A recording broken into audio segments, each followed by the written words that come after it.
Happy Monday to all of you. Today's video is going to be on the topic of composite functions. The idea is, first off here, we're just going to look at different ways of writing something that's kind of obvious. Like, for example, this first one here, f of x plus g of x equals f plus g of x. Again, just a different notation or a way of writing the same information. Kind of, for example, we're having a garage sale, and this represents the number of my old video games I sold, and this represents the number of old video games you sold. We want to add their answers together. So again, over here on the right, it's just a different way of writing the same essential thing. Alright? All that's basic. The last one is the only one that's kind of weird, so let's going to take a little look at this one that's down here. The idea for this one is that we're not taking two different things. We're essentially taking this thing, which would be how much money you sold from your video games, and then plugging that into my problem. So again, it's a little bit different in how it works. We'll definitely need to do an example of this one. But again, the other ones, again, are a little more straightforward. This one's a little weird. Not to mention that there is a new symbol. It looks a little like a multiply dot, except it's not colored in. Looks like it spells the word fog, but that dot's a little smaller than an O. And again, it essentially means the same thing on the left there, where you're going to do a g of x function followed by the f of x function. Alright, so you'll see the difference. We'll do an example of every single one of these here coming up. Alright, so let's do that. First off, we're going to do an addition one, where we have two functions given to us here. We have a g function and an h function. And the key thing is we're plugging in the same number into both of these. Alright, so each one is going to get the same number plugged in, -6. And what we're going to do then is at the end, we're going to add their answers together. So on the left, we'll plug in the -6 into the g problem. So that's going to be -6 squared minus 2. And then we're going to add that answer to the same thing, -6 plugged into the h problem. So that'll be 2 times -6 plus 5. We're going to solve each of them on their own, separately, and then add their answers together. So on the left, -6 squared makes 36, and then times 2, 72. On the right-hand side there, 2 times -6 is -12, plus 5 makes -7. Now at the end, not till the very end, do I actually put their answers together. So I'm not really following order of operations between the two problems. I'm following order of operations in this problem on its own, and then this problem on its own, and at the end I'll be putting the two answers together. 72 plus -7 will make 65. If I can actually write a 65. There we go. Right. Now, again, subtraction. Same basic thing, except this one's written the other direction. It's written with the letters, function letters in the subtraction. But it's still, we're going to do the same exact thing as we did before. We're going to be subtracting the answers.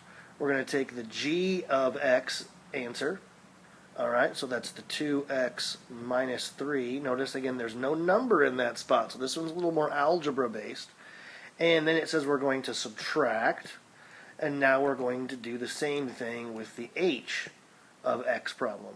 And that'd be x3 minus 2x squared plus 2x.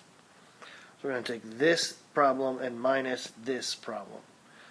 Alright, again, because there's no letter or no number in this location, if there's a number here, it would be like that first one. But since there's no number here, we're going to actually have to do the algebra and just combine like terms, but be careful that this is a subtraction in the middle.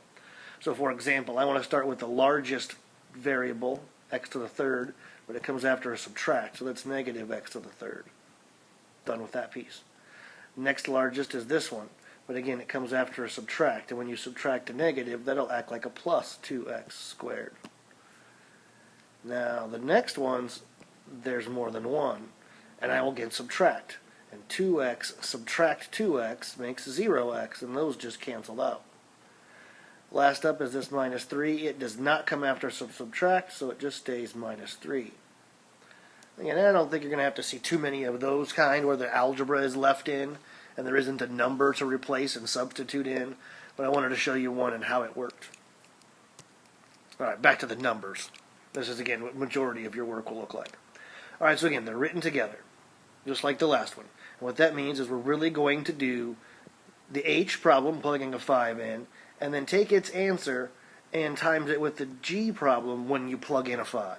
So again, you don't actually times them until you've got their individual answers.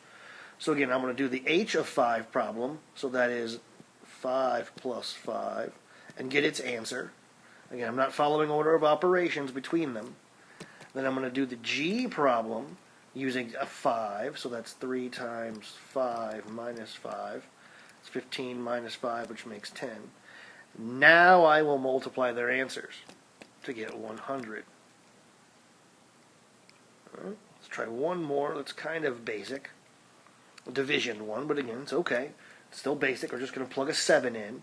So essentially, again, what this means is we're going to take the f of 7, and we're going to divide it by the G answer of 7. But we're not going to do the dividing until the very end. So the f of 7 part, I go back to my f function, plug in a 7. That's going to get me negative 14 and minus 4. It's negative 18. Now the G problem, plugging in a 7. That's going to be 7 squared plus 3. That's 49 plus 3, which makes 52. And then again, I want to make sure I reduce that fraction. And get your calculator out. Do the reducing yourself, or you can just figure out what number goes into 18 and 52. And it looks like that's going to be, what, 2? So negative 9 and 26. Not pretty. I would also completely accept if you just used your calculator and you put in negative 18 divided by 52 and got negative 0.35. I would totally take that answer as well. If you're curious about decimals, make it always look like money. 2 decimal places, make it look like money, you're always good. Alright, now let's try that weird one. The one that looks like it says fog, but it doesn't. Alright, so this one's a little bit different. So what we're going to essentially do is first we're going to take the G of 9 problem. So we're going to first do G of 9. And that means 4 times 9 plus 3. Well, 4 times 9 is 36, plus 3 is 39. Now we're going to do the F problem, but the difference is, now when I go to do the F problem, I'm not going to use 9 like I did in all the other ones. I'm going to use the answer I just got from the G problem. That's what makes it different. That's why it doesn't look like a normal multiply or divide, add, or subtract sign, because it doesn't quite follow the rules of the other ones. So again, you always start with the one that's close to the number. That's why I did the G first. Kind of like you work from right to left almost. And then you take that answer and plug it into the F problem and see what you get. So that's going to be in the F problem, that's negative 4 now times 39 plus 1. And I got a calculator for that, as do you. 4 times 39, that's going to get me negative 156, and then plus 1. So negative 155. Alright, so again, a little bit different, a little weird, but not too terribly difficult. Alright, let me know if you need any help. You know how to get a hold of me. Good luck.